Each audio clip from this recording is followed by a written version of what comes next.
Hello friends, my name is Satish Kumar and you are watching Tefis YouTube channel. So in this video we are talking about the virtual RAM. दूसरी भाषा में बोले तो virtual memory. इस video में आपको बताऊंगा कि वर्चुअल मेमोरी या फिर वर्चुअल रैम क्या होती है, कैसे वर्क करती है और कैसे आपके कंप्यूटर या फिर स्मार्टफोन के अंदर इसकी ज़रूरत पड़ती है, यानी क्यों ज़रूरत पड़ती है इसके अंदर, आपके स्मार्टफोन या फिर कंप्यूटर के अंदर इस वर्चुअल रैम की क्या ज़रूरत पड़ती है, क्यों इसको कंपनियां देती हैं। तो चलिए शुरू करते हैं। और चलिए शुरू करने से पहले इस वीडियो को लाइक कर दीजिए, शेयर कर दीजिए और चैनल पर नए हो तो सब्सक्राइब कर दीजिए। तो आइए वीडियो को स्टार्ट करते हैं।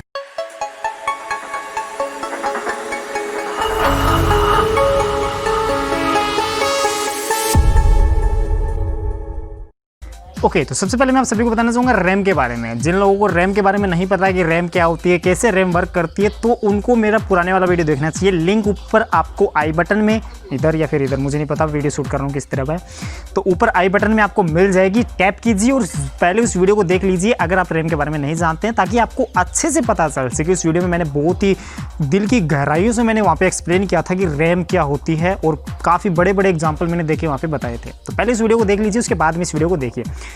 तो चलिए बात करते हैं वर्चुअल रैम या फिर वर्चुअल मेमोरी के बारे में। एक ही मान लीजिए, और मैं यहाँ पे कंप्यूटर का नाम लूँ तो ये मत समझना कि आपका वो जो कंप्यूटर सीपीयू वगैरह होता है वही है।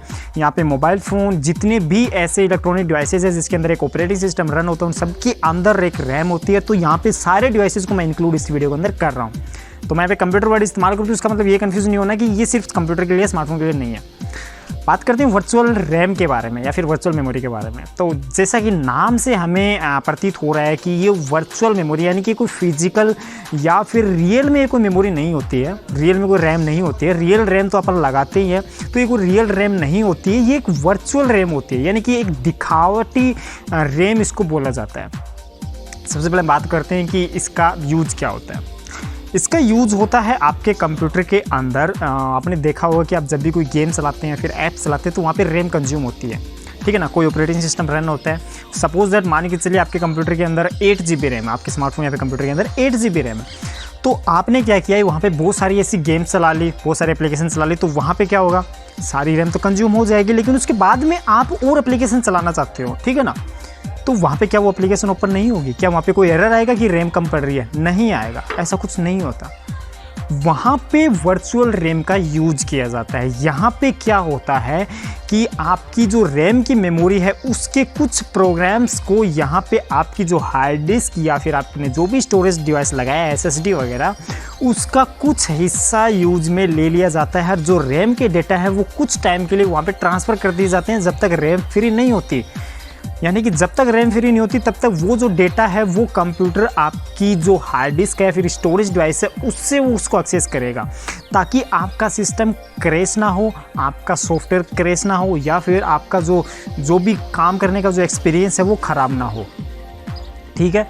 ये जितने भी ऑपरेटिंग सिस्टम वाले डेवलपर्स होते हैं, जो ऑपरेटिंग सिस्टम बनाते हैं, वो हर ऑपरेटिंग सिस्टम के अंदर ये फीचर डालते हैं। चाहे बात करें एंड्रॉइड की, विंडोज़ की, मैक की, लिनक्स की, जितने भी ऑपरेटिंग सिस्टम आज के टाइम पे अवेलेबल हैं, उन सभी के अंदर ये वर्चुअल रैम या फिर मेमोरी वाला फीचर दिया जाता है, ताकि यूज़र का जो एक्सपीरियंस है वो ख़राब ना हो। अगर ये फीचर नहीं दिया जाए तो यूज़र 2 मिनट के अंदर, मतलब थोड़ी देर में ही फ्रस्ट्रेट होकर अलग बैठ जाएगा, यानी कि यूज़र को बहुत ज़्यादा परेशानी आएगी कंप्यूटर को चलाने में, उसको यूज़ करने में।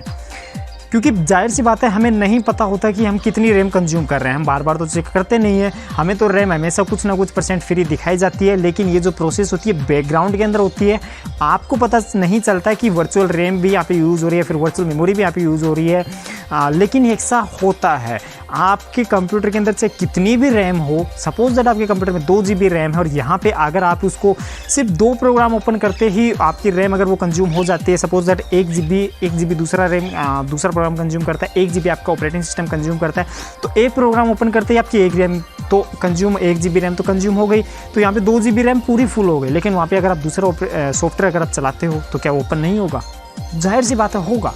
यहाँ पे वर्चुअल रैम या फिर मेमोरी का यूज किया जाता है। तो ये होती है वर्चुअल रैम या फिर वर्चुअल मेमोरी। एक बंदे ने मुझसे सवाल पूछा था, जो कि रैम वाला वीडियो था, वहाँ पे उस वीडियो को लेकर उसने मुझसे सवाल पूछा था। उसके कमेंट में तो नहीं, अलग दूसरे वीडियो में किसी नीचे कमेंट किया था कि रैम के बारे में पता चल गया, वर्चुअल रैम के बारे में बता दो। तो भाई यही होती है वर्चुअल रैम, जो कि एक दिखावटी मेमोरी इसको बोला जाता है, जो कि आपके कंप्यूटर के अंदर जो भी स्टोरेज वगैरह होती है उससे थोड़ा सा कुछ हिस्सा ले लिया जाता है और उसको रैम की जगह यूज़ किया जाता है। आपने देखा होगा पेन ड्राइव के अंदर आप प्रॉपर्टीज़ में चेक करते तो वहाँ पे ड्राइव बूस्ट का ऑप्शन आता है, ताकि मैंने एक वीडियो बनाया था कि पेन ड्राइव को रैम बनाएं, तो वहाँ पे यही कंसेप्ट काम करता है। बहुत पहले चैनल के स्टार्टिंग में मैंने वीडियो बनाया था कि अपने पेन ड्राइव को रैम में कैसे कन्वर्ट करें, तो वहाँ पे वो जो पेन ड्राइव रैम के रूप में यूज़ किया जाता है वो कोई एक्चुअल रैम नहीं होती, वो एक वर्चुअल रैम होती है, ताकि कोई आपका प्रोग्राम चले तो उसको थोड़ी सी बूस्ट मिल सके, उसके पीछे से थोड़ी सी रैम का सपोर्ट मिल सके।